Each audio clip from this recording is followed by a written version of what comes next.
Hi everyone and welcome to another Pixie Dust Designs tutorial.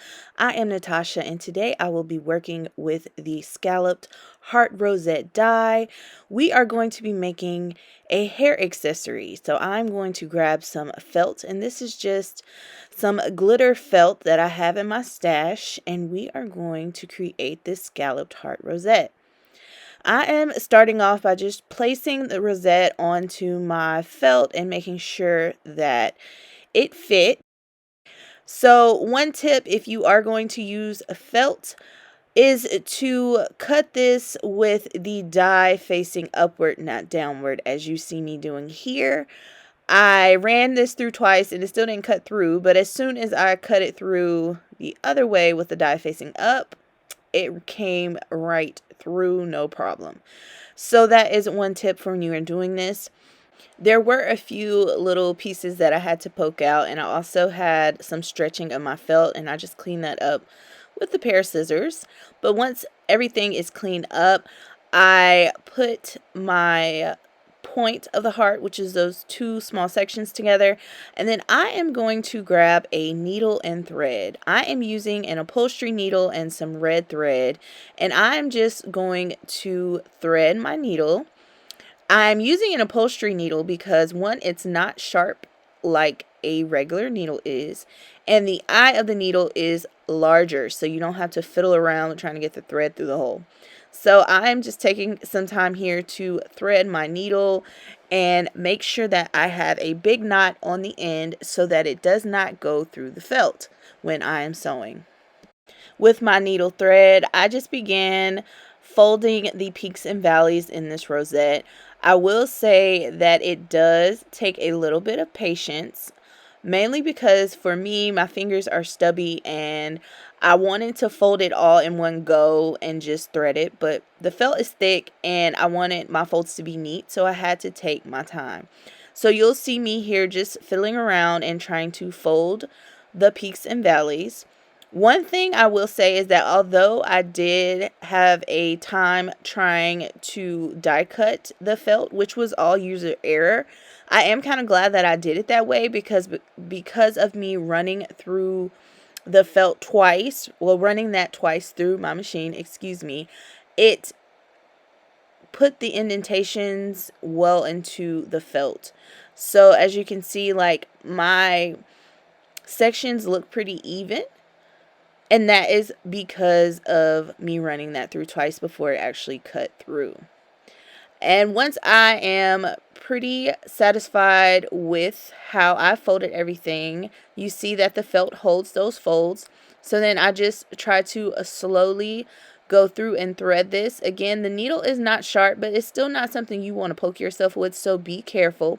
And I am using my workspace as a place for me to press the needle against, so I don't have to do all of the pulling of the needle. I'm just pressing the end of it down onto my desk so that I can push the felt down onto the needle. So just take your time with this, and once you are done, you will have something that looks like this. And then once you have done the same process to the other side, you want to be sure that when you thread it onto the needle, you are putting the two tiny pieces together and that the folds meet. Also, if you don't have like solid paper where it's red and red on both sides, my felt here is red on one side and red glittered on the other. You want to make sure that when you're putting that on your needle, you are placing it with the glittered side, in this case, facing the same way as the piece that's already on there. Again, this process can be a bit tedious, but please just take your time so you have results that you are satisfied with. If anything does slip off the needle, you already will have holes poked, so you'll be able to just thread it right back through since the felt holds the shape. And here you'll just see me refolding and just making sure I have everything on the needle as appropriate. But once you have finished threading this through, you want to slide the first piece of felt that you put onto your needle down the thread. You don't want to pull the needle because it's going to be hard. It's a lot of felt on there. You want to slowly slide the felt down the thread. It makes a world of difference.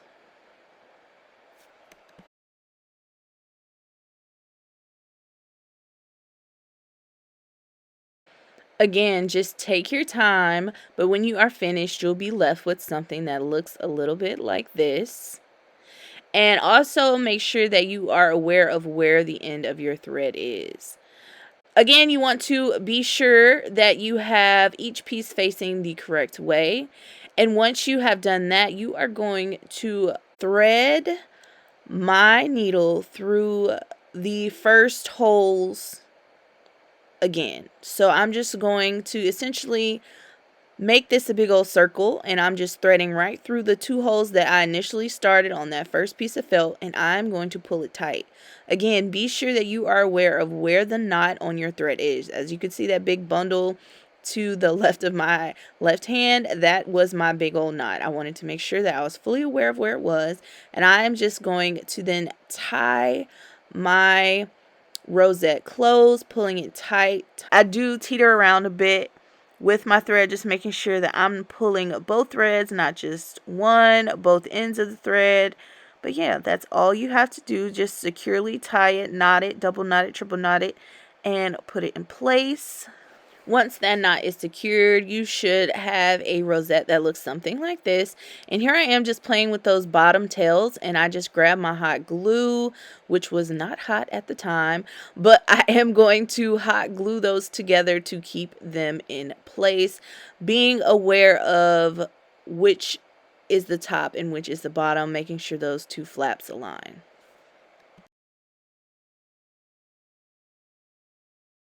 Now the fun part is here. It is time to decorate. So I was a bit unsure about how I was going to go about decorating this. I had charms out, beads out. I was going to sew the beads on.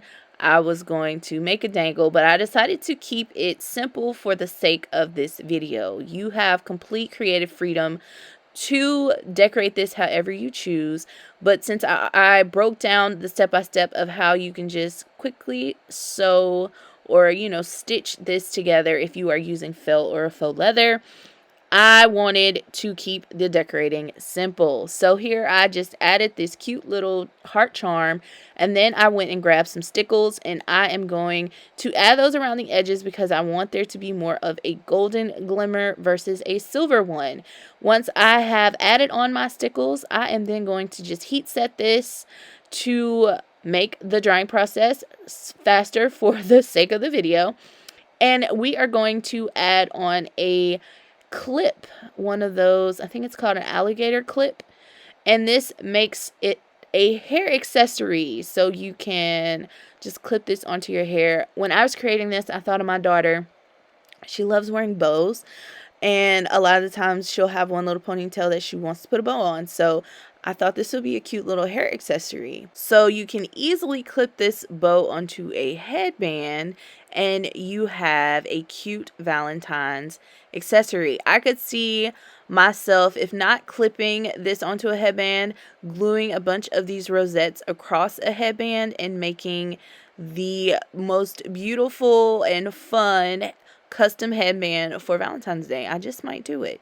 So here is what the final looked like. I liked it better on a red headband. And I hope I have inspired you today. You guys, please head over to pixidustdesigns.com. Also, check out all of the social media platforms, Facebook, the VIP group, Instagram, and make sure that you like and comment on this video, guys. Thank you so much for watching, and have a great day.